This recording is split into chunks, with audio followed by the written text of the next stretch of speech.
So, Natalie, you're the first woman to compose a score from Star Wars live action. Congratulations. Thank So, you. what exactly did Deborah Chow ask you for this score, and what does this score mean to you?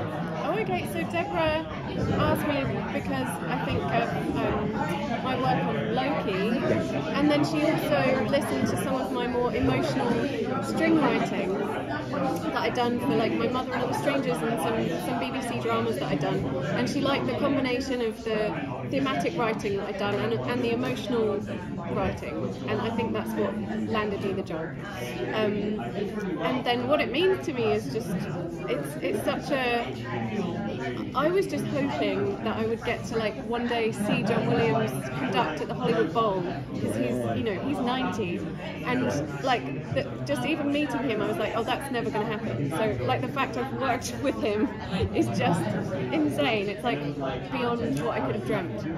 And yeah, I got to meet him and just speak with him and see him conduct the Obi theme and share a credit with him. Yeah, it means a lot. It's really special. No. Yeah.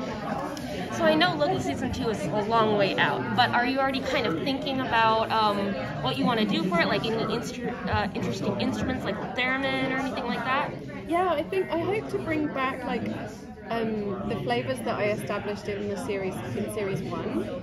And definitely, like, I've been in touch with Charlie Draper again, like, get your theremins out, using them in season 2. So I think that they're going to want to kind of keep some continuity with what I've already established, hopefully, yeah. Although it's new directors. Yeah. So you're working on Batgirl. Can you talk a little bit about how, like, finding Batgirl's theme versus just the Batman everything we have? So it's been announced that Michael Keaton is in it, and so I actually had a conversation with Danny Elfman, because I feel that if a character has a theme that has been with them since like 1989, that it would be really, we need to hear it when we see them. That's how I feel. So I will see what happens, but there's been conversations with Danny Elfman, so obviously that will tell you something. And there's also bringing something new, and obviously we're trying to establish Leslie Grace and give her own identity and discover what that is, and so yeah, I'm in the middle of that at the moment, and it's an exciting process. Yeah. What can you tell us about your work with Liv and Kate on the movie's process? I'm so sorry. What can you tell us about the collaboration with Liv and Kate on the Princess movie? With The Princess. The process with who? The princess. Yes. I'm sorry, the princess. Okay. Oh no, it's okay. Are you French? Yes. Oh. What's Princess, like Mary or something? No, that's the Queen. The princess was Kiet. Yeah. We chatted like last summer, and I watched Fury, and I really liked his shooting style. Like, it's very fast and quite unusual way of shooting action. And then he said, this script is kind of like The Raid, and we just want to follow this character and have this visceral journey with her. And I did actually pitch, like I was saying in the conference, about the gamelan, and Kiet was like, oh yeah, that would be great. Yeah. But it didn't stay in. And we ended up going, because it's a kind of non-specific time period, slightly medieval, so we ended up picking these medieval instruments, the oboe and the medieval bagpipes, and then blending those with guitar and drums, and like we did a stereo drum kit and just kind of went for loads of really fast-paced action to kind of suit the pace of the movie, and hopefully just make everyone feel like they're there, and fast and furious. Yeah. Yes. Natalie, with so many superhero movies and TV shows, how difficult it is for you not to repeat yourself or sound like another score? How do you usually work this?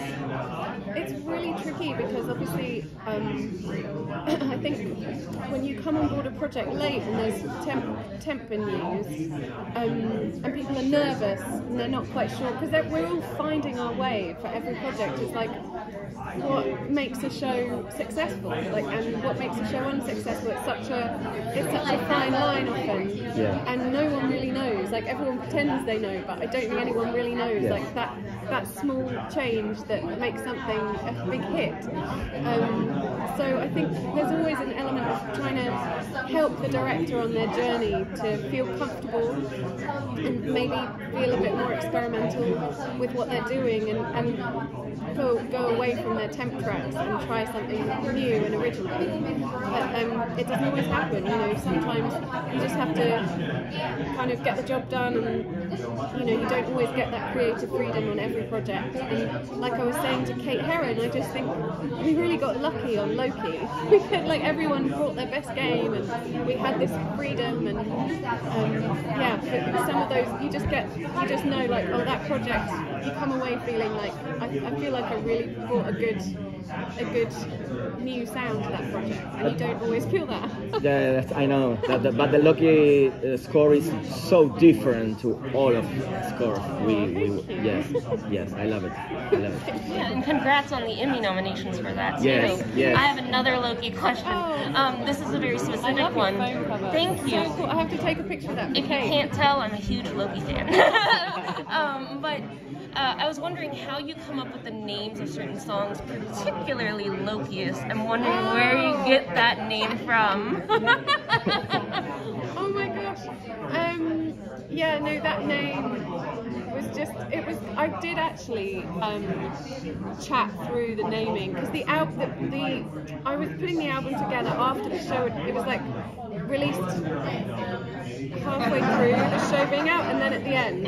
So I was still kind of putting it together when the show was on TV, and I ran it all past Kate, because often you'll have a cue name that's not very good. It'll be like Action Scene 3 or something, and you want to kind of give each song a story, and you want to give the album a kind of narrative and story to it as well. So but yeah, Lokius was just, it was a scene, it was kind of a piece of music that was between Loki and Mobius, and so I just put the names together, and maybe it was a bit provocative with what the band started doing between Loki and Mobius, and obviously what Loki had said in the show as well.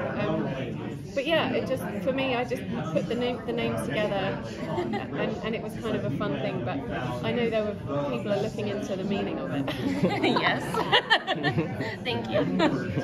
Obi-Wan is such an established character in Star Wars lore, and you're kind of exploring this middle part of his life. What was it like trying to kind of find original sounds for that, but still incorporating what fans love from history? That was, like being respectful to what John has established. I felt like I was trying to.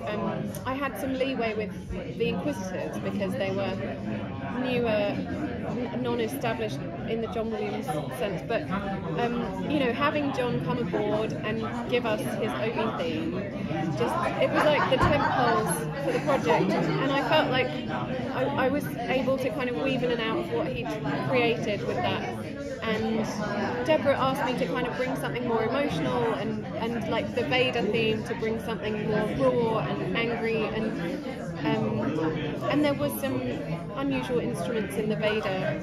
Like I used a drone flute and a hunting horn, and I slowed down the double basses. So I did a few things that are more like my style. Like John Williams doesn't really do those kind of experimental synth-based things. He's more uses the orchestra as his canvas. So for me, I used the orchestra as my canvas in the way that John does, but I added a few extra elements from my own kind of taste as well.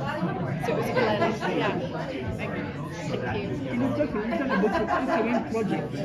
Yeah, so I've got Batgirl and Loki season 2. Right. Yeah.